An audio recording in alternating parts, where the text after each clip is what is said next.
el otro día, que es sobre embarazo múltiple.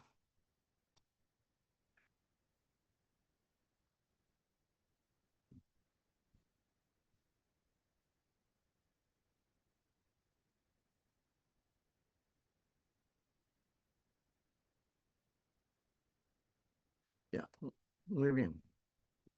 Ya es la hora, vamos a empezar. Ya, el embarazo múltiple es otra entidad sumamente importante en obstetricia y que acarrea una serie de complicaciones tanto a la madre como al feto. Es por ello que muchos autores consideran que el embarazo múltiple es en sí un embarazo teratógeno. ¿Ya? La incidencia mundial del embarazo múltiple ha variado mucho. Hace muchos años el promedio, digamos, era 1 por 85 embarazos, pero en los últimos 10, 20 años hay países en los cuales se ha aumentado tremendamente y de lo que era, por ejemplo, en Estados Unidos 1 en 85, ahora es 1 en 60 más o menos, y aumenta aproximadamente 2%, 2 puntos porcentuales cada año, por año está aumentando, ¿no? 2% más en relación al anterior.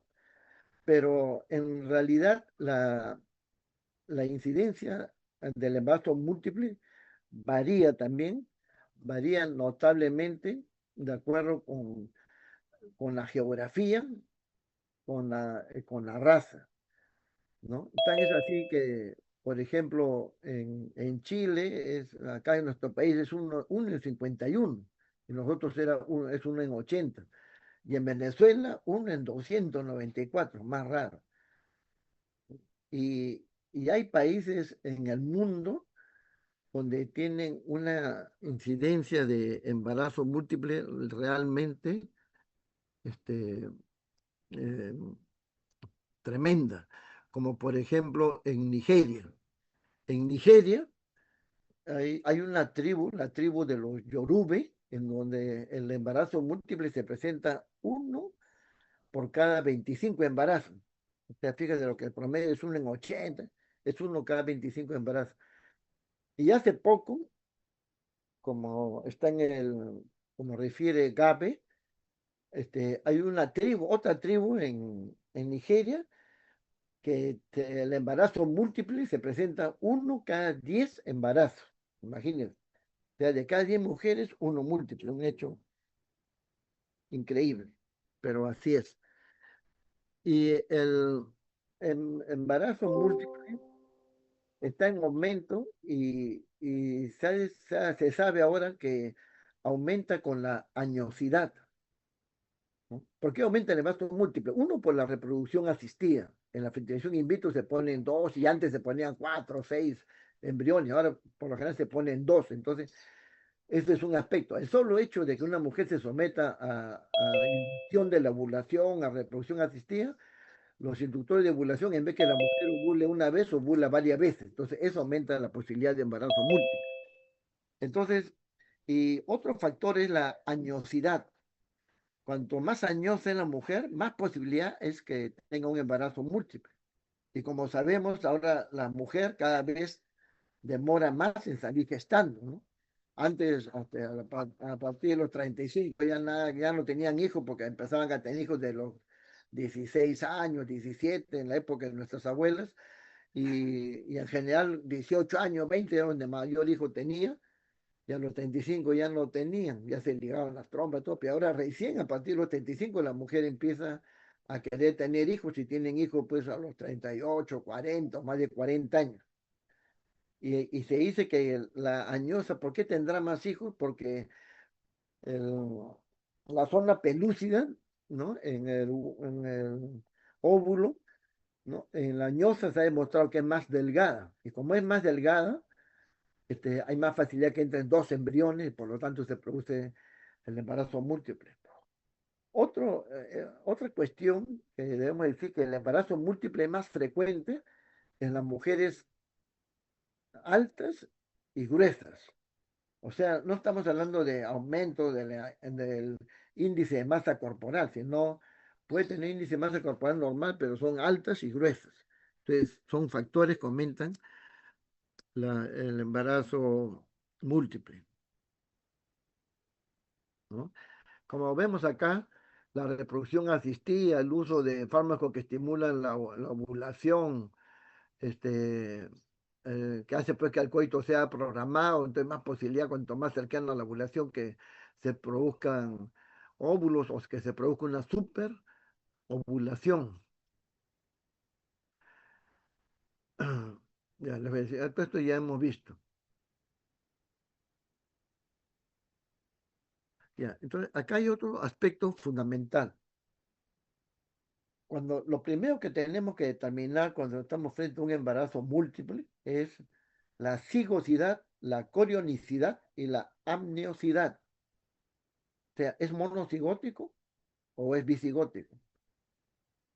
Y después de eso determinar es monocoriónico o bicoriónico. Y también determinar si es monoamniótico o biamniótico. Amniosidad, corionicidad y cigosidad, corionicidad y amniosidad. En ese aspecto debemos decir de que de todos los embarazos múltiples, dos terceras partes, o sea, el 67% son bicigóticos y una tercera parte son monocigóticos. ¿Ya? ¿Se da cuenta? Dos terceras partes, o sea, 67%, 70%, digamos, bicigóticos y una tercera parte monocigóticos. Y, y considerar también una cosa muy importante, todos los bicigóticos, el 100% de los bicigóticos son bicoriónicos, ¿no? Y de ese 30% que son monocigóticos, se dividen de la siguiente manera. El 75% son monocoriónicos biamnióticos. El 25% son bicoriónicos biamnióticos. Y menos del 1% son monocoriónicos monoamnióticos. ¿Por qué decimos esto? Porque ¿por qué hablamos de la cigosidad, corionicidad, esporociosidad? No, ¿no? Lo primero que tenemos que determinar es esos tres aspectos, la cigosidad, corionicidad y amniosidad, porque la mayoría de las complicaciones mm, propias de la gemelaridad asientan en los embarazos monocoriónicos. Si es bicoriónico, la posibilidad que tenga una complicación de la gemelaridad es muy rara. ¿Y cuáles son esas complicaciones propias de la gemelaridad? Son las siguientes. Uno, la transfusión feto-fetal.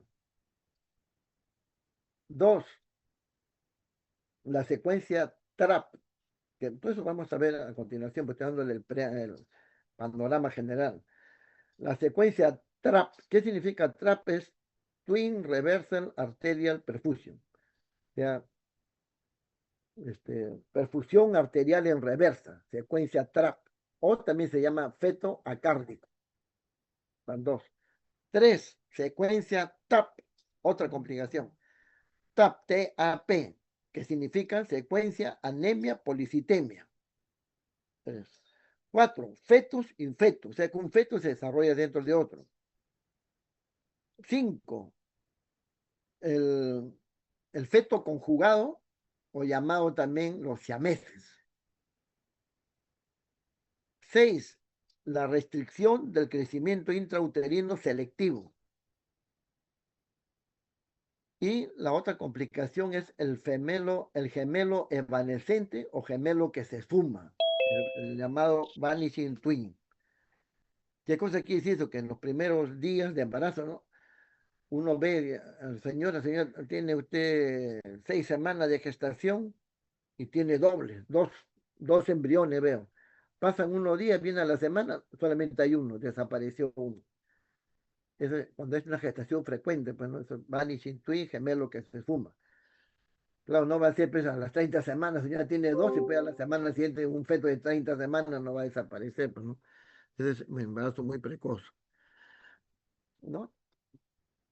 Entonces, acá está más o menos por cada 1000 nacimientos, diferentes estadísticas que el embarazo múltiple es una cosa muy importante. Hemos dicho que 2/3 partes son bisigóticos y una tercera parte son monocigóticos en general. Y una cuestión muy importante.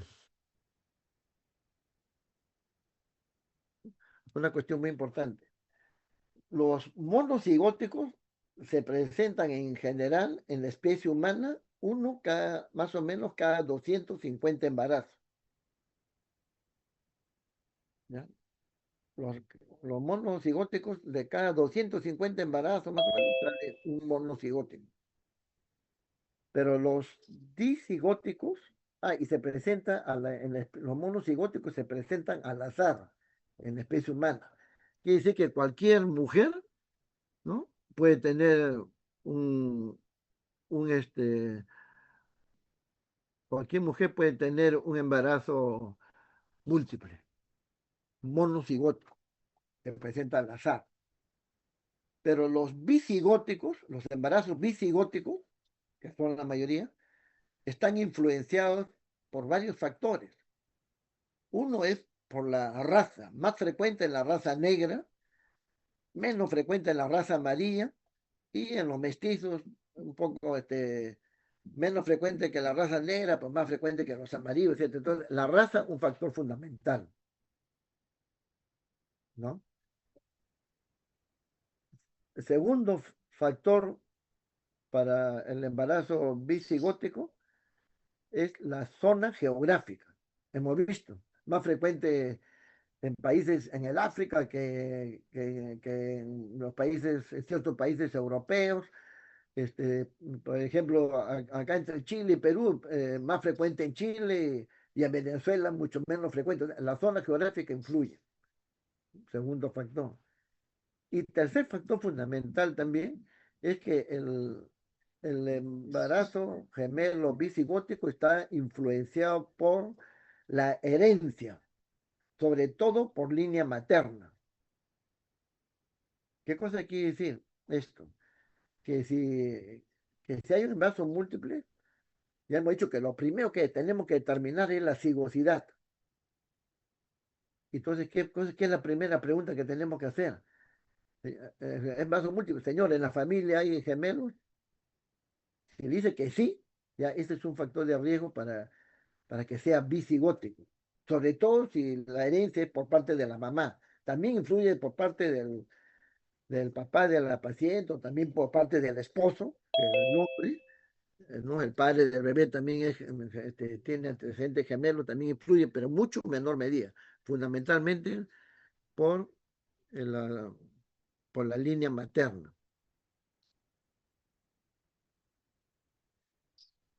Entonces, como siempre le digo a los alumnos, el médico busca lo que sabe y encuentra lo que busca. En atención a eso, a que el médico busca lo que sabe y encuentra lo que busca, si yo estoy frente a un gemelar, lo primero que yo tengo que hacer es determinar la cigosidad, si es monocigótico o bisigótico. ¿Por qué? Porque si es bisigótico, el 100% de ellos va a ser bicoriónico y maneja las complicaciones de la gemelaridad, que son muy preocupantes, ¿no? Y si es monocigótico, sí puede tener las complicaciones de la gemelaridad. Entonces, ¿qué sería la primera pregunta? ¿Hay en la familia gemelos o no? Sí, hay gemelos. Mi abuelita, por parte de mi mamá, esa mujer tiene una altísima probabilidad de que ese embarazo sea bisigótico. Y si es bisigótico, va a ser bicoriónico y por lo tanto eh, me va a alejar tremendamente la posibilidad de que tenga una de las complicaciones propias de la gemelaridad. También tenemos, bueno, la mortalidad, la morbilidad en el embarazo múltiple es muy grande. Esta clase es bien amplia, vamos a tratar de resumirla lo más posible. Pero otra cuestión importante que tenemos que tienen que conocer respecto de la gemelaridad es la famosa ley de Helling. ¿Qué significa la ley de Helling? La ley de Helling dice, ¿no? De acuerdo a cada zona. Por ejemplo, en el Perú, supongamos que ya ha disminuido. Por ejemplo, en un país, la incidencia de gemelo es 1 en 80 embarazos. Allá, muy bien. Eso es de gemelos. ¿Y cuánto será la incidencia de trillizos en ese país cuya incidencia es de 1 en 80? La incidencia de trillizos será 1 en 80, que es su incidencia del país, 1 en 80 al cuadrado. Allá. ¿Y cuánto será la incidencia de cuatrillizos? Será 1 en 80 al cubo. ¿Y cuánto será la incidencia de cuatrillizos? 1 en 80 al cuadrado. Al cuadrado a la cuarta. ¿Se da cuenta? Quiere decir que la frecuencia, la incidencia de gemelos de trillizos, cuatrillizos y más, según la ley de Helling, está dada por la fórmula 1 sobre la incidencia de los gemelos en esa zona. Si es una en 60, ya 1 sobre 60 son gemelos, dos nomás. El trillizo sería 1 en 60 al cuadrado, o sea, la fórmula es 1 sobre la cantidad sobre la incidencia de gemelos, 1 en 80. Si es trillizo sería elevado a la n-1, donde n es el número de gemelos, de fetos. Quiero saber cuántos serían sextillizos. Si la incidencia es 1 en 80, sería 1 sobre 80. N es el número de fetos, 6 menos 1, 5. Entonces, la cantidad de sextillizos sería 1 en 80 a la quinta. Quiero saber si son octillizos, 8. Sería 1 en 80 a la séptima, ¿no? 8 menos 1, 7. Entonces, esa es la famosa ley de Helling. Otro aspecto que tenemos que tener muy en cuenta es qué cosa es superfecundación y qué cosa es superfetación. Superfecundación y superfetación. Superfecundación es cuando dos óvulos son fecundados en dos coitos diferentes, ¿no? En, o sea, en diferentes días dentro del mismo ciclo, dentro del mismo ciclo sexual, ¿ya? Esto se ve ahora con mucha, o sea, la mujer ovula el día 14 de su ciclo, ya que está, ¿no? Día de alta posibilidad que esté ovulando, ovula el día 14 y sale gestando, tiene relaciones y sale gestando, pero también ovula el día 17 y tiene relaciones y sale gestando de nuevo, esa es super fecundación, es fecundada en dos óvulos diferentes, en coitos diferentes, dentro del mismo ciclo sexual,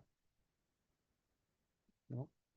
Esto se ve, por ejemplo, con la reproducción asistida o cuando damos inductores de ovulación, etcétera, hacemos que la mujer produzca más óvulos y todas veces un óvulo ya está 18 milímetros o cuando ha crecido el folículo, se rompe, la mujer tiene relaciones, eh, justo sale pues el óvulo, tiene relaciones, y ingresa el espermatozoide, el óvulo, sale que están, producto de las hormonas, o vuelve a ovular al día siguiente, o vuelve a ovular 2 días después, entonces es superfecundación.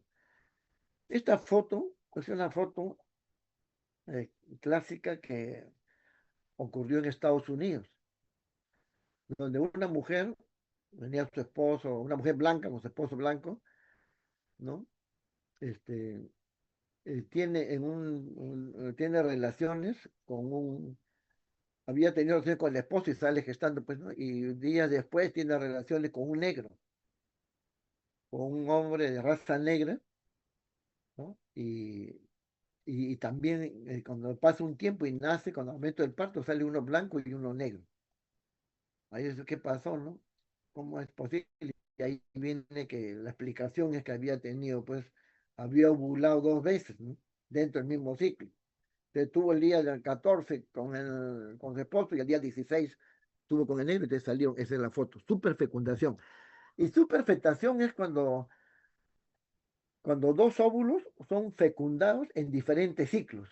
O sea, en el mes de mayo ovula la mujer, tiene relación y sale gestando en mayo, y en julio ovula, sale gestando de nuevo con otro óvulo. Esa superfectación no se da en la especie humana, se da en algunos mamíferos. Entonces, ese es un concepto, superfecundación y superfectación. El embarazo gemelar cursa con una serie de alteraciones, claro, ¿no? Por ejemplo, mira, casi 14 a 25%, casi la cuarta parte presenta alteración del crecimiento. Por lo general, pues los nacen gemelos no son de buen peso, pues son pequeños muchas veces. ¿No? Una cuarta parte tiene que ingresar a cuidados intensivos. Hay más riesgo de parálisis cerebral, ¿no? Es 4 veces para el vaso doble, mira, y si es triple, 17 veces más riesgo de parálisis cerebral, que es ya el grado máximo, ¿no? De hipoxia al cerebro, y pasando por todos los grados intermedios, desde un déficit de atención, retardo mental, hasta parálisis cerebral. Entonces, los gemelos tienen ese hándicap. Hay, hay más posibilidad de trastornos en el neurodesarrollo. La tasa de mortalidad fetal es mayor, ¿no? La, la, la probabilidad de que no pueda sobrevivir al primer año de vida es 7 veces mayor, ¿no? De una mujer que tiene un feto único. Hay 7 veces más posibilidad de que muera en el primer año de vida. Y hay 2 a 3 veces más posibilidad que tenga preeclampsia, eclampsia y una serie de complicaciones. Y, por ejemplo, acá vemos, miren, hay también, por ejemplo, muerte antes de las 24 semanas. Es un estudio clásico también. Los monocoriónicos, muerte de menos de 24 semanas, 11%. Los, los dicoriónicos, que hemos dicho que son los que menos posibilidad, menos riesgo tienen de estos problemas de la gemelaridad, casi 2. O sea, acá 6 veces más los monocoriónicos. Y si es mayor de 24 semanas, también 50% más de posibilidad, ¿no? Más, 50% veces más de que se produzca muerte. Entonces, definitivamente los monocoriónicos son el que tiene asiento de más probabilidad de aborto, mía. 6 veces más posibilidad de aborto, más posibilidad de que haya muerte perinatal, más del doble o casi el doble de posibilidad de que haga restricción de crecimiento intrauterino el monocoriónico que el dicoriónico, ¿no? 21 contra 12. Parto prematuro, casi el doble se produce en los monocoriónicos que en los dicoriónicos, ¿no? Y en la madre, ¿qué complicaciones hay? Si comparamos un feto único con el gemelar, por ejemplo, la hiperemesis es el triple en el embarazo múltiple. 3 veces más posibilidad de la mujer que tiene embarazo múltiple de tener hiperemesis. De tener abortos, también más posibilidad de desprendimiento de placenta, preeclampsia, eclampsia. Preeclampsia, como según este estudio, como 4 veces más posibilidad de preeclampsia. eh, em, este, de que haya restos retenidos, retención placentaria, eh, hemorragia postparto, tromboembolismo también, ¿no? El tromboembolismo, 3 veces más posibilidad en los gemelos este es en los fetos únicos y todos los gemelos, no es monocoriónico, no. Los gemelos tienen pues mucho más complicaciones, ¿no? La madre que tiene gemelos, si la comparamos con la que tiene un solo feto único. Ya hemos dicho, esto ya hemos hablado, de que el 70% de los embarazos dos terceras partes de los gemelos son bicoriónicos y una tercera parte, dos terceras partes son bicigóticos y una tercera parte, el 30%, 33% son monocigóticos. Hemos dicho que, ya pongámosle que el 70% sean bicigóticos y 30% monocigóticos. Si es así, el 100% de los bicigóticos van a ser bicoriónicos, o sea, se alejan de la posibilidad que tengan alguna complicación de la gemelaridad. Entonces, de 100 gemelos, 70 van a ser bicigóticos. Todos estos van a ser bicoriónicos. Ahí tenemos 70 bicoriónicos. De los 30 restantes, de la tercera parte restante, hemos dicho que el 25% son bicoriónicos, ¿no? ¿Cuánto es 25% de 30, que es ese grupo? Sería pues 7,5, pongámosle 10 bicoriónicos. Esos 10 le sumamos a los 70 que eran de los bisigóticos. Entonces, en total de 100 gemelos, el 80% van a ser bisigóticos. Y los restantes, el 20% restante va a ser monocoriónico, ¿no? El 80% bicoriónico y 20% monocoriónico. ¿Por qué 20% de 100 gemelos? Porque hemos dicho que el 30% o el 33%, pongámosle 30% son monocigóticos. De ahí hemos dicho que el 75% de esos monocigóticos son, son monocoriónicos. 75%, 25% bicoriónicos y menos del 1% monocoriónicos, monamióticos. ¿Cuánto es 75% de 30? Viene a ser el 30 es de 4, 7, 22,5, ya para redondeándolo en 20, ¿no? Sale 20. ¿Sí? Y menos del 1 coriónico. Esto es muy importante, porque las grandes complicaciones de la gemelaridad están en esto, pues en los monocoriónicos. Y si es monocoriónico y monoamniótico, que felizmente es menos del 1%, ahí son complicaciones gravísimas que hay, ¿no? Eso ya hemos dicho. Pero acá viene otra cosa importante, ¿no? ¿En qué momentos se divide el huevo para que sea bicoriónico, biamniótico, etcétera? Entonces, es como dice ahí, ¿no? Si es antes del tercer día, el que se puso la división en el huevo, entonces la gestación va a ser bicoriónica, biamniótica. Si es del tercero al séptimo día, va a ser monocoriónico, biamniótico. Si es del 8 al 12 o 13 días, va a ser monocoriónico, monoamniótico. Y si va a ser a partir del 13 días, va a ser los siameses o gemelos conjugados o gemelaridad imperfecta, ¿no? Más de 13 días siameses. Acá vemos, por ejemplo, en este video, esta es una gestación doble. Mire, no hay membrana amniótica que lo divida. Entonces es una gestación monocoriónica, monoamniótica, porque no están divididos, ¿no? Estos son los más peligrosos. Entonces, muy importante determinar en el primer trimestre si es una cosa es la herencia que le he dicho, pero también pues, nosotros con la ecografía temprana podemos diagnosticar la corionicidad. La amniosidad es fácil porque vemos que está dividido por membrana amniótica, es biamniótico. No hay membrana amniótica, monoamniótico, ¿no? Entonces, si es dicoriónico, diamniótico, hay dos sacos gestacionales y hay dos sacos vitelinos y se ve pues dos cavidades amnióticas divididas por un amnio grueso.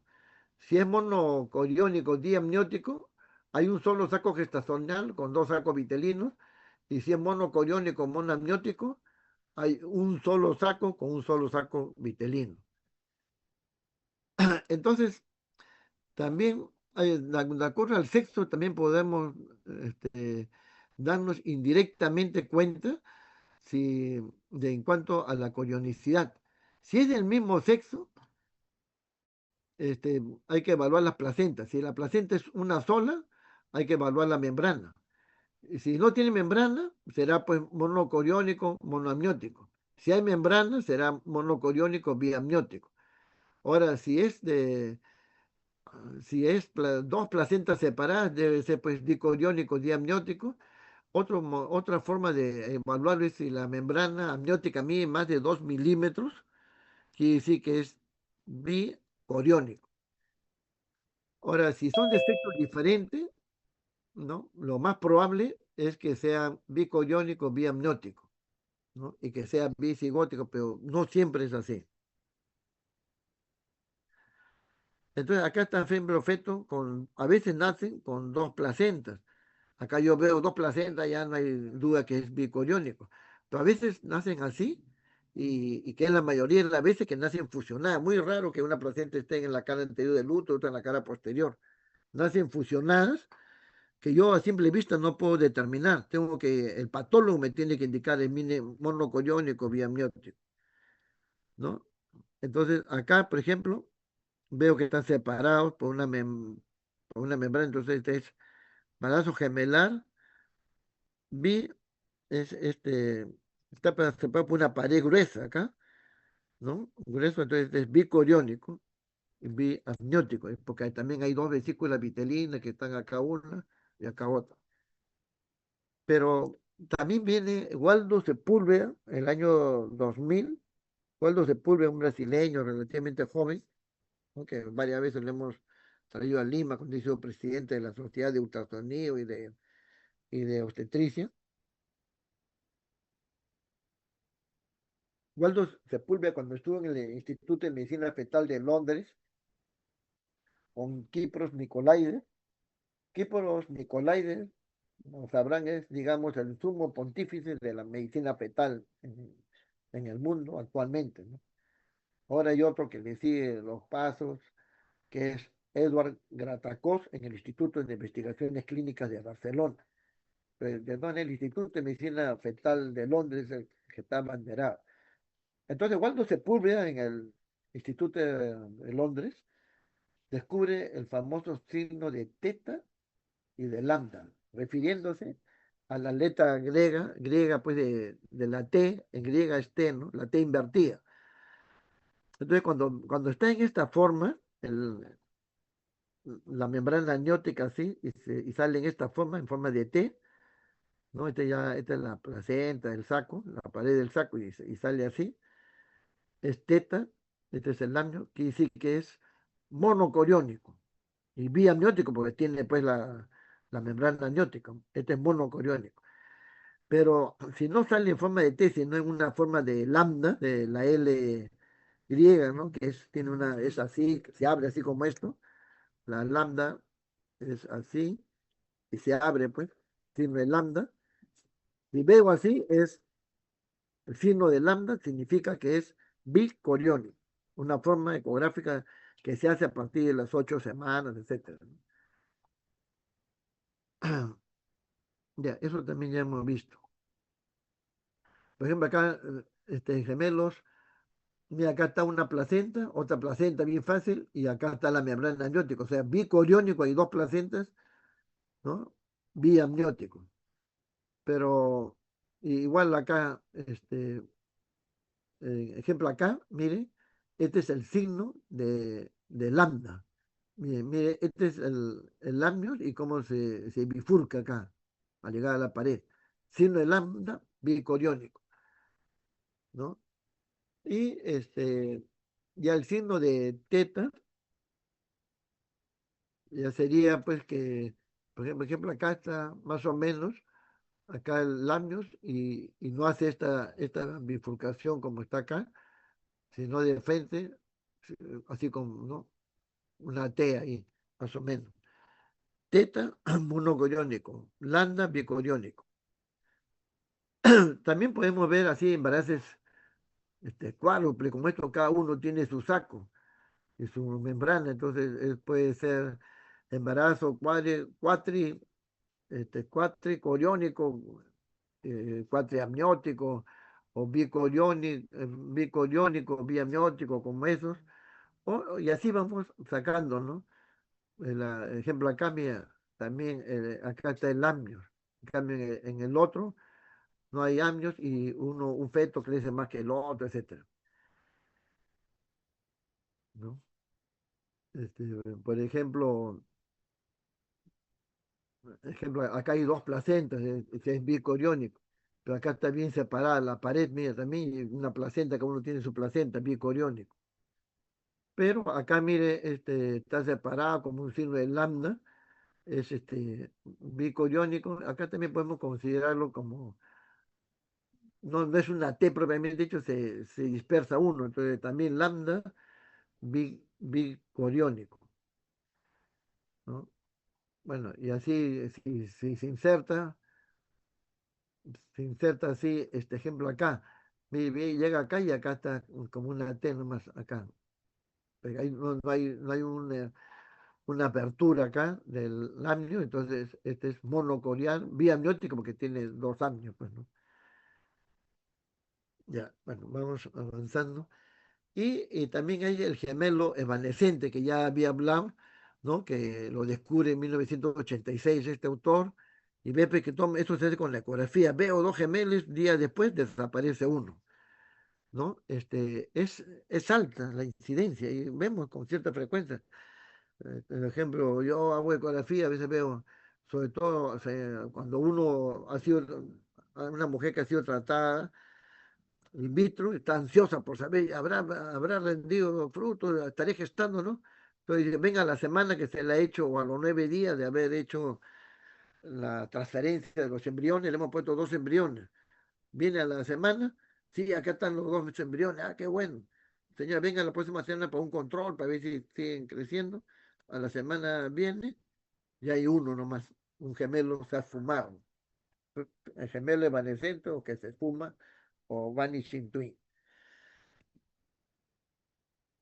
Este, eso, el sexo, el signo de lambda y teta es en el primer trimestre. Si se pasa, si ya estamos en una gestación de 20 semanas, ya estamos en el segundo trimestre, un poco difícil ya ver el signo de lambda y teta, pero ahí lo que tenemos que hacer es medir el grosor del amnio. Y si mide más de 2 milímetros, quiere decir que es biamniótico. Si es menos de 2 milímetros, muy probablemente sea, si es más de 2 milímetros, quiere decir que es bicoriónico, ¿no? Si hay amnios es biamniótico, pues tiene amnios biamnióticos. Si ese amnio es más de 2 milímetros es bicoriónico. Menos de 2 milímetros muy probablemente sea monocoriónico. Más de 2 bicoriónico. ¿Ya? Este, Así como está acá. También hay lo que se llama el signo del epsilon o spleen membrane, ¿no? El signo del epsilon es mire, que está acá. No sé si pueden verlo. Miren, este es el signo de epsilon. Si yo veo este signo, quiere decir que es bicoriónico. Signo del epsilon o del ojal, porque miren el amnios. Viene así y mire cómo se abre. Se abre acá y después continúa. Se ha formado como un ojal. No, no sé, ¿están viendo? De repente voy a ver. Así se ve, pues acá está la manito. ¿No están viendo, no es cierto? Este es el ojal. Entonces, signo de epsilon. Si yo veo ese signo, quiere decir que estamos frente a un bicoriónico, un embarazo bicoriónico.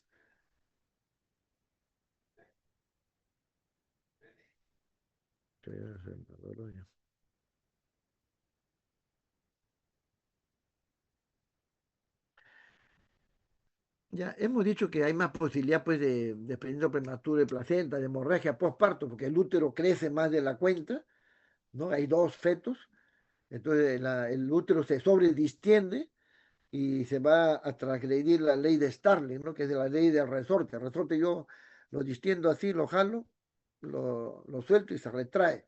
Lo jalo un poco más, lo suelto y se retrae. Pues si ya lo jalo mucho más, lo suelto, ya no se puede retraer. Esa es la ley de Starling y eso es lo que ocurre con el útero, pues que ha crecido tanto que ya no se puede contraer una vez que salen los fetos de la placenta y se puso hemorragia postparto. Hay más posibilidad de alteraciones congénitas en los gemelos, 6 a 10% más. ¿Ya? Ahora, ¿cuáles son las complicaciones del, de los embarazos monocoriónicos? Ya le hemos dicho, transfusión feto-fetal, secuencia TRAP, ¿no? Que está acá en el número 3, secuencia TAP, que es anemia policitemia, feto sin feto, eh, los siameses, RCU selectivo y los fetos evanescentes, y algunos le ponen la muerte de un gemelar, también otra complicación. En cuanto a la transfusión feto-fetal, ya vamos a hablar, el tiempo no gana. En la transfusión feto-fetal es cuando hay un feto que dona sangre, el feto bomba, dona sangre porque hay anastomosis arteriales, arteriovenosas y venovenosas entre un feto y otro y pasa sangre de un feto al otro. Entonces, ese feto donante o bomba, ¿no? Va a ser anémico porque le pasa su sangre al otro, va a ser anémico y va a ser chiquito.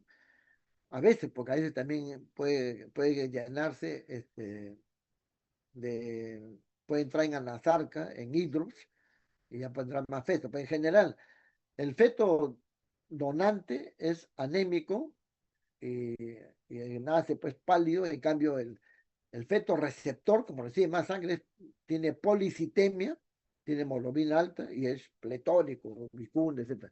Tienen una alta mortalidad estos, ¿no? Hay 70%, son muy peligrosos, tienen más peligro de muerte. ¿Ya? Hay dos tipos esto de transfusión feto-fetal. La forma crónica, ¿no? Y la forma aguda, cuando es que un feto muere.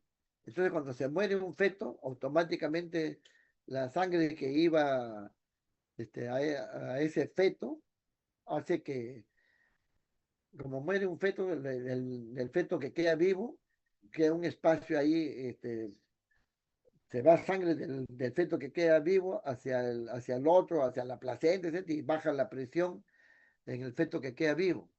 Y al bajarle la presión, ¿no? Porque se ha producido una transfusión, digamos, a la placenta de ese feto que muere, y al bajarle la presión va a llegar menos sangre al cerebro y el feto entra en hipoxia, y esa es una de las grandes complicaciones de que va a tener daño neurológico, que puede ir desde un déficit de atención hasta una parálisis cerebral, ¿no? ¿Cómo hacemos el diagnóstico? Cuando hay una diferencia de más de 5 gramos de hemoglobina. Es una vez que nace, uno tiene 20 de hemoglobina y el otro tiene 15, ya, o 14, más de 5 gramos. Eso. Y también cuando hay una diferencia de más del 25%. Hay unos que dicen 20%, me dice acá, pero también una diferencia del 25% de peso. Acá viene otro concepto fundamental. Otra pregunta que tenemos que hacernos cuando estamos frente a un embarazo gemelar, frente a gemelos, es, bueno, en atención a que el médico busca lo que sabe y encuentra lo que busca es, ¿son fetos discordantes o no? Una pregunta clave. ¿Qué cosa significa fetos discordantes? Se llama fetos discordantes cuando la diferencia de peso entre uno y otro es más del 25%. ¿Cómo determina esa discordancia? Yo resto, si el feto uno pesa 1,5 kg, 1.500 gramos y el otro 1.000 gramos, yo resto 1.500 menos 1.000 gramos queda 500. Y esa diferencia la divido sobre el peso mayor. O sea, si es 1.500 y 1.000 gramos, 1.500 menos 1.000 queda 500. 500 sobre 1.500, ¿se cuenta? Sobre el peso mayor, de ahí saco. Y ese porcentaje, si ese porcentaje es más del 25%, hay que pensar una transfusión, hay que pensar en todas las patologías de la gemelaridad, entre ellas la transfusión feto-fetal. Más del 25% acá, por si acaso, no es 20. ¿Ya? Uno dice 20, he puesto a propósito, pero nosotros, pues, si preguntan el examen, este es 25, ¿no? Así que yo leí que era 20, usted puso 20, estoy poniendo a propósito porque en una literatura dice 20. ¿Ya? Este, ¿Cómo diagnostico esta transfusión feto-fetal? Porque hay una placenta única, el feto que recibe la sangre tiene polihidramnios y el feto que dona tiene oligodramio, ¿no? También hay una diferencia en los corazones fetales. Hay también una diferencia en el grosor de los ventrículos, etcétera. Y para eso, este, como es el jefe, el que dona la sangre, hay un donante y un receptor. El donante tiene anemia, hipovolemia, oligodramios y retraso del crecimiento, pues ese chico porque le da al otro. Y el receptor tiene hipervolemia, policitemia, pero como tiene más volumen sanguíneo, sangra tanto que puede entrar con fallo cardíaco. Y, y este que recibe sangre también puede tener el hígado más grande, el corazón más grande, etcétera. Y a veces también hace hidros fetal, porque entra en fallo cardíaco, así como hay anasarca en el adulto con insuficiencia cardíaca, acá también puede hacer anasarca y hacer hidros, ¿no? O sea, mi ejemplo acá, el tamaño, biparietal de acá,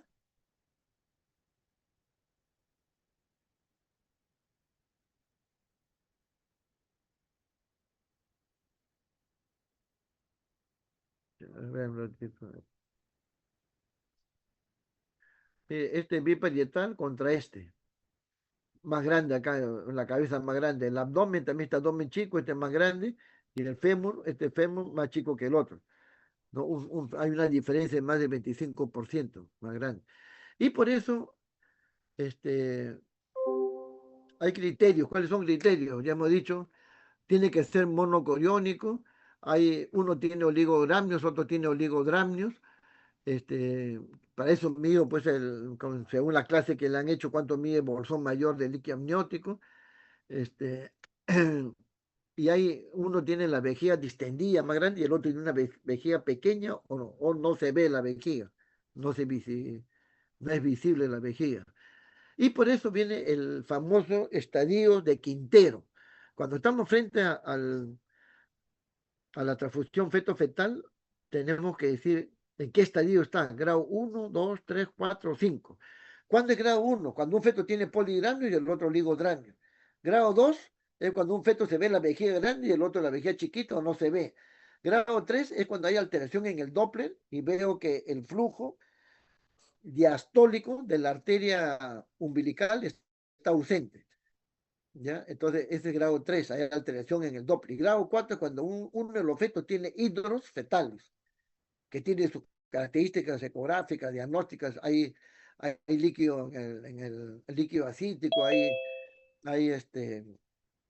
hidrotórax, etcétera, ¿no? Y grado 5 es cuando ha muerto uno de los gemelos. Acá, ¿qué es lo importante? Que estos estadios no son secuenciales. Quiere decir que primero pasa el feto por el estadio 1, después el 2, y al 3, 4 y llega al 5 para morir. No. Puede estar en el estadio 1, puede estar el feto en el estadio 1 y inmediatamente pasar a hidrofetal o inclusive morir, ¿no? Del 1 al 5, depende, no es secuencial. Ya, estos son los estadios de Quintero. Entonces, tienen una alta mortalidad estos gemelos, ¿no? Ejemplo, mira acá.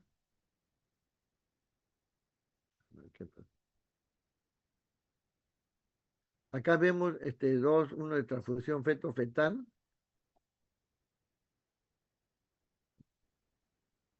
La transfusión feto-fetal vemos un feto está acá, está pletórico, ¿no? Y el más grande, y el otro está chiquito, ¿no?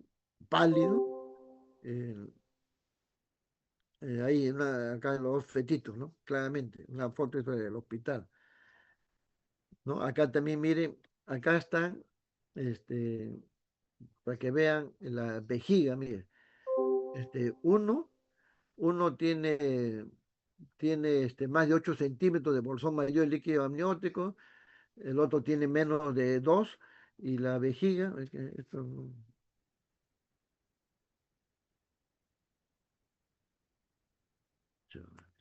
bueno, no sé si se ven acá acá que no está funcionando el puntero. Bueno,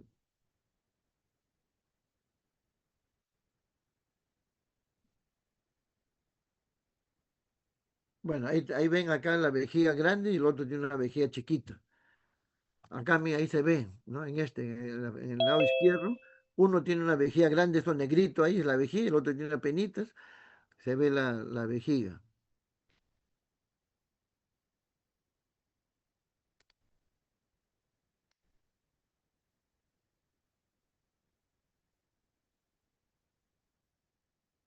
Acá, ¿no?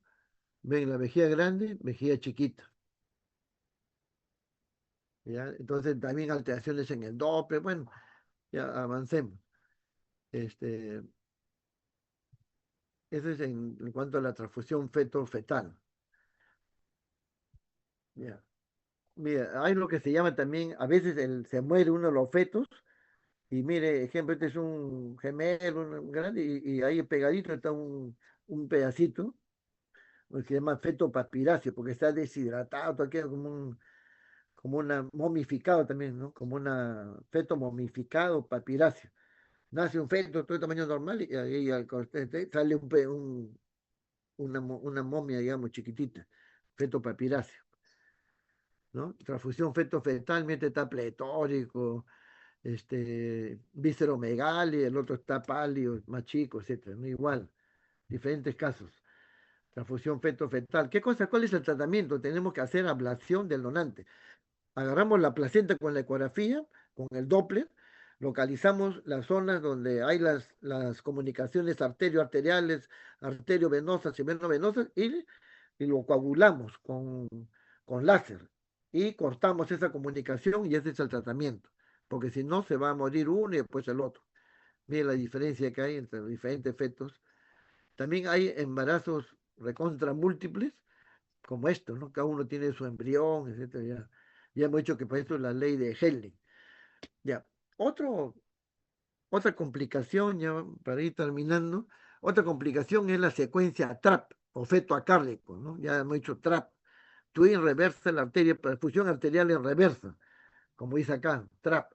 ¿Ya? Uno es el feto acárdico, que es el receptor, recibe sangre arterial retrógrada desde la placenta, recibe, ¿no? Y el donador, el gemelo donador tiene polidramios, cardiomegalia, etcétera. Entonces, acá lo que caracteriza es que un feto se desarrolla normal y el otro feto, que es el receptor, ¿ya? Que recibe sangre retrógrada del donante, se desarrolla de, de la mitad del cuerpo para abajo. No se desarrolla la parte, por lo general, la parte superior, la cabeza, así, que acá tiene una parte amorfa en la parte superior del cuerpo, y las piernas sí se ven todo perfectamente de la cintura para abajo. Eso es porque hay una falla a nivel de las arterias ilíacas, ¿no? Y se produce por eso el feto acárdico. El acárdico no tiene, por lo general, la parte superior desarrollada, ¿no? El feto acárdico no hay, pues, no se ve el corazón, por eso se llama cárdico, no tiene pulsación cardíaca.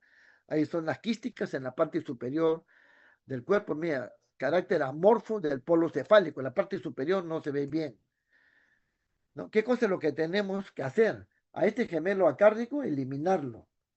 Se hace también con cirugía fetal, entro con un endoscopio delgadito, entro a la cavidad amniótica y lo fulguro pues con Doppler, el cordón umbilical, entonces este muere y lo deja vivir al otro, al donante, porque si no hago eso, se van a morir los dos. Entonces, comprenden ustedes, hay mujeres que tienen 40, 50 años, 48 años, fertilización in vitro, por fin sale gestando, qué bueno, y es carne. Y los dos se van a morir, entonces dice, uno se deja sin vida a la cárdico para que el otro viva y pueda nacer normal, ¿no? El tratamiento de coagulación con láser, feto cárdico. Ya. Se produce en 1% de los monocoriales, se produce, este efecto cárdico se produce uno en 35.000 embarazos, ¿ya? Uno en 35.000. Todo esto es propio de los monocoriónicos. Entonces, los monocoriónicos son los que tienen un problema muy serio. Ahora, a propósito, ¿cuál es de todos los mamíferos, cuál es el que más embarazos monocoriónicos tiene? ¿Cuál es el que más embarazo gemelar monocoriónico tiene de todos los mamíferos? Es el armadillo. El armadillo tiene a veces 8 gemelos, o sea, octillizos, con una sola placenta, mira. O sea, sería monocoriónico, este, octi, octi, amniótico, una cosa así, ¿no? Una sola placenta para 8 gemelos, 6 gemelos, una sola placenta.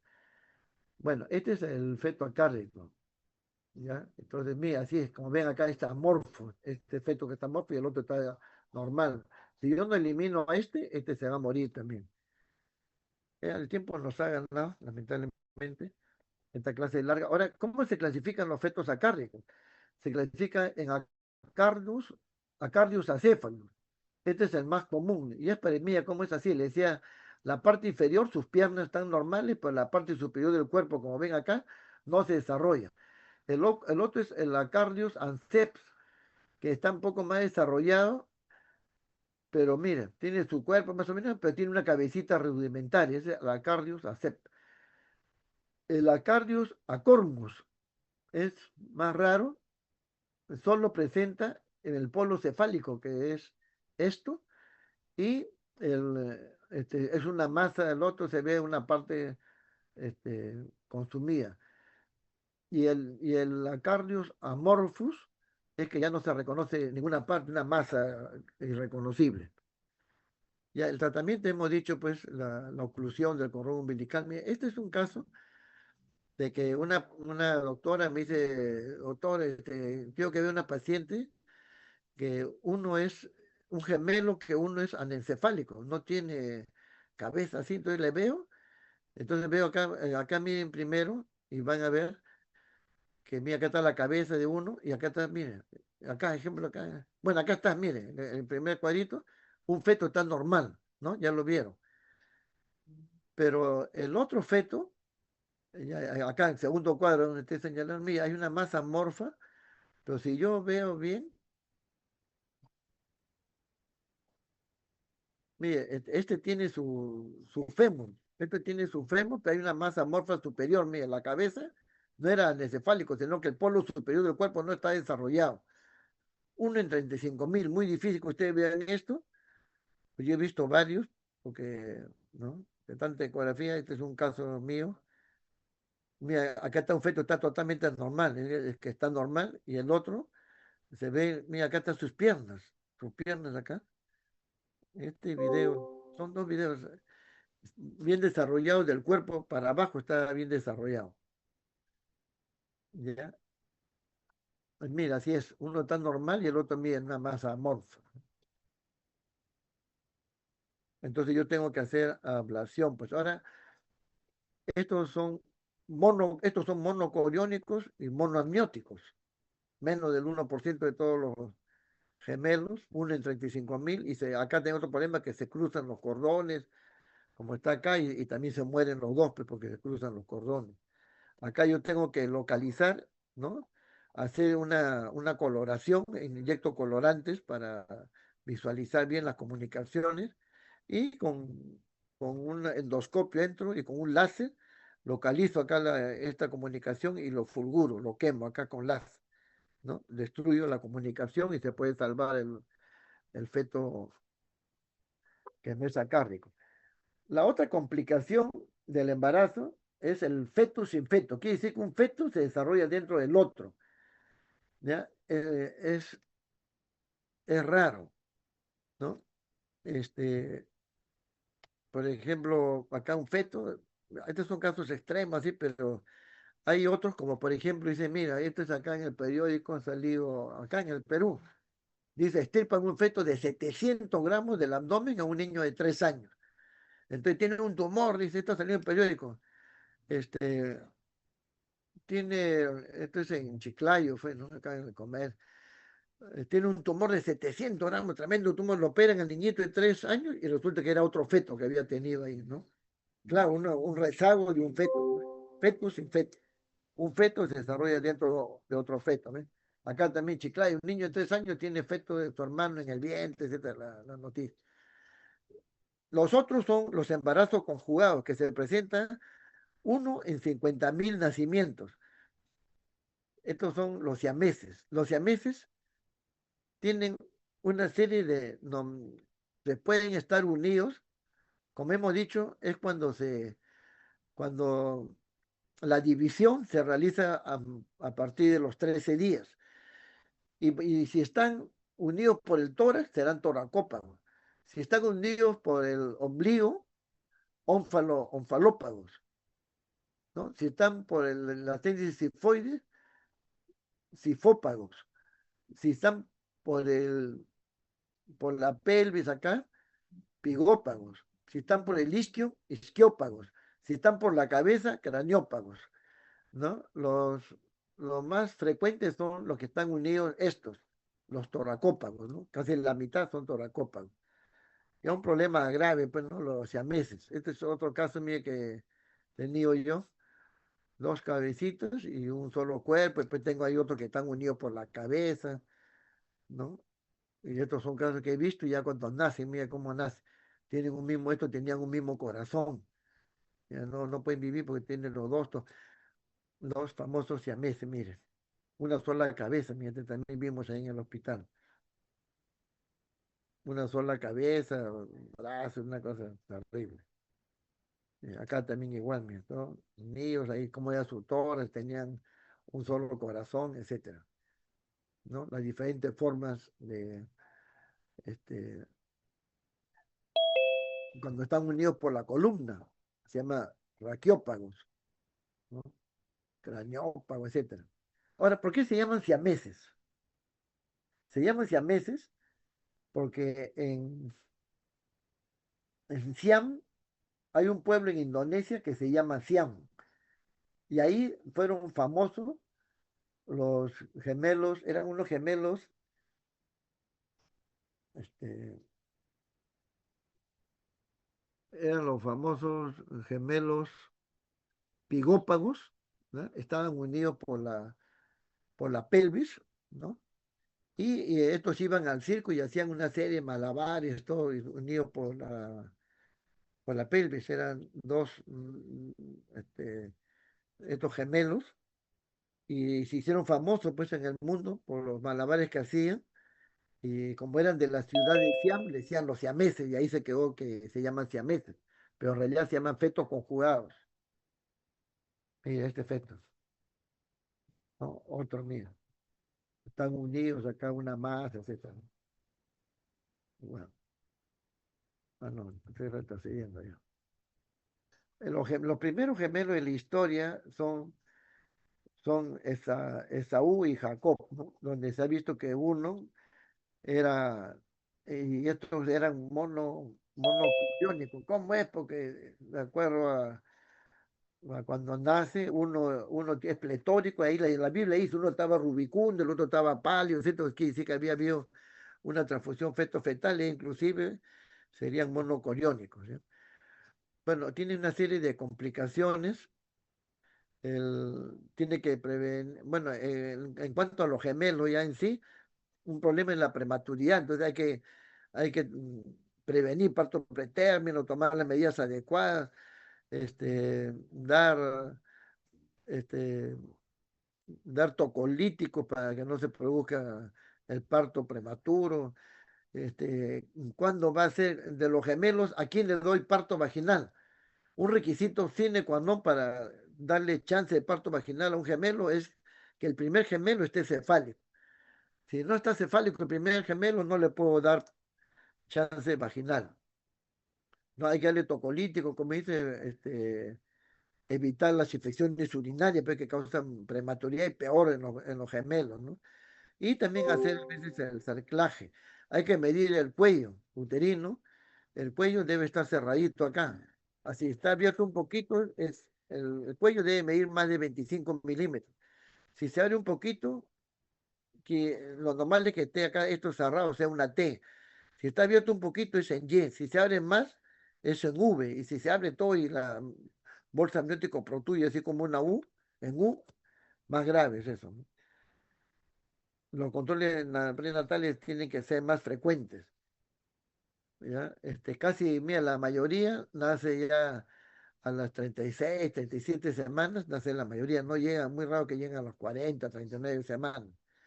Ya como le hemos dicho, condición sine qua non para darle chance de parto vaginal que el primero sea cefálico. Los mono, los mono, los monocoriónicos tienen que terminarse antes la gestación, ¿ya? Porque tienen más complicaciones. El, si son bicoriónicos, sí se les puede hacer que lleguen más, a más edad gestacional. Pero si son monocoriónicos y monoamnióticos, inclusive debe terminarse antes de las 32 o de las por cesárea, antes de las 32 semanas, fíjense. Porque si esperamos más, va a haber problemas que se va a enroscar el cordón y se pueden morir los dos. Entonces, necesitan pues máximos cuidados. Ya. Vía del parto. ¿Cómo se presentan los gemelos? Esta es otra cuestión que deben saber. ¿Cuál es más frecuente en los gemelos? Este, que el feto único, la más frecuente cuando los dos gemelos están encefálicos. Este es el 40%, o sea, de 100 gemelos, 40 vienen cefálico. Si el primero está cefálico y el segundo está podálico, es el segundo en frecuencia, 25%, cefálico, podálico. Siempre se menciona el feto que está más cerca al cuello uterino, es el feto uno, ¿ya? El que está más cerca al cuello. El feto uno cefálico, podálico, 25%. El cefálico transversa, el feto uno en cefálico y el otro en transversa, 8%. Podálico, ya sea con cualquiera, 26% cuando el primero está podálico. Y transversa, los dos en transversa, es menos del 0,5%.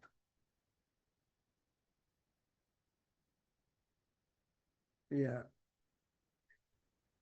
Entonces, la mayoría va de la mayoría es también el parto por cesárea. Acá, como hemos visto en los monocoriónicos, monoamnióticos, antes de las 32 semanas, hacer cesárea. ¿Ya? En los biamnióticos, ¿cuándo es que debemos terminar? Se puede esperar ahí hasta que llegue inclusive 38 semanas, no hay mucho problema. ¿Cuándo es que vamos a hacer una cesárea electiva en gemelar? Si el primero no está encefálico, no le puedo dar preparto vaginal. Si tiene una cesárea previa, no le puedo dar chance vaginal. Si, si uno, si hay alguna malformación, también. Los monoamnióticos, todos cesárea. Los siameses tienen que ser cesárea obligado, no pueden salir por vía vaginal. Y si tienen trillizos, cuatrillizos, cesárea. ¿Ya? Ya hemos hecho el gemelo discordante cuando hay una diferencia del 25%, es lo que decimos. Acá, bueno, diferentes. Otro tema es el RCU selectivo. ¿Cuándo es RCU selectivo? Este se da también todas las complicaciones en los monocoriónicos y es cuando un gemelo está por debajo del percentil 10, ¿ya? O sea, ¿cuáles son los criterios? Mire, son el percentil de un feto está menor al percentil 10. Esto es lo que más se usa. O sea, un feto tiene percentil 20, está normal, y el otro tiene 5 de percentil, es un RCU selectivo. Otro es cuando la diferencia de los pesos es más del 25%, que ya que hemos dicho, ¿no? Gemelo discordante, hay que pensar ahí en RCU selectivo. Ya. Y el otro es cuando uno está muy chiquito, pues no se define bien, entonces hay que emplear ya otro método. La secuencia TAP es la anemia policitemia, ¿no? Ocurre en los monocoriónicos, un 5% de los monocoriónicos. Entonces, ¿cómo es que diagnosticamos la secuencia TAP? Diagnosticamos de la siguiente manera. Antes de nacer, cuando yo veo que uno lo fe, yo mido, usted sabe que midiendo el pico máximo de velocidad con el Doppler, pico máximo de velocidad de la arteria cerebral media, y si uno tiene más de 1,5 y el otro, y el feto receptor tiene menos de uno, o sea que hay una diferencia de 0,5 múltiplos de la mediana, que es esto, una diferencia de 0,5 en múltiplo de la mediana. O en otras palabras, el feto donante tiene más de 1,5 múltiplo de la mediana de la velocidad máxima de la arteria cerebral media, y el otro tiene menos de uno múltiplo de la mediana de la velocidad máxima de la arteria cerebral media. Así diagnostico secuencia TAP. Y ya una vez que nace, es cuando hay una diferencia de hemoglobina de más de 8 gramos. Uno tiene 20, el otro tiene 11, por ejemplo, ¿no? O cuando hay un ratio de reticulocito, que es dividiendo el donante entre el receptor y sale más de 1,7. Acá, según la ISO, da una serie de pasos a los monos. Bueno, esto ya un poquito, qué cosa es lo que tenemos que hacer a las 11 14 semanas. Hay que medir las vejigas tempranamente. También yo puedo sospechar que hay una transfusión feto-fetal precozmente si uno tiene aumento de la translucencia nucal y el otro no la tiene, etcétera, ¿no? Este, también si tempranamente vemos que uno tiene oligodramnios, el otro tiene polidramnios, estadio de Quintero que ya hemos hablado, el manejo, ya hemos dicho, de la secuencia TAP, puede ser manejo expectante, voy controlando a qué grado con el pico máximo de velocidad de la arteria cerebral se puede determinar el grado de anemia casi matemáticamente. Yo saco para tal edad gestacional, tal peso y tiene tanto múltiplo de la mediana, veo una tabla de regreso estatal y me sale ese feto tiene 11,4 de hemoglobina y así es. Y sale así, entonces yo veo que la hemoglobina no está tan baja, que no es severa la anemia, puedo tener una conducta expectante, ¿no? Este, la muerte de un gemelar, ese es otro problema, ¿no? Cuando se produce la muerte de un gemelar, ahí el problema es que el feto que sobrevive, le baja la presión y, como he dicho, le llega menos sangre al cerebro porque tiene hipotensión arterial y tiene riesgo de daño neurológico que va desde déficit de atención, retardo mental y lo más extremo, parálisis cerebral. Bueno, eso es todo. ¿Desean hacer alguna pregunta?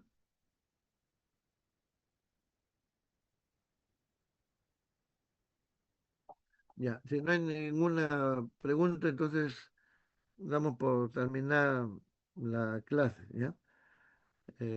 Buenas noches a todos. Ya, buenas noches.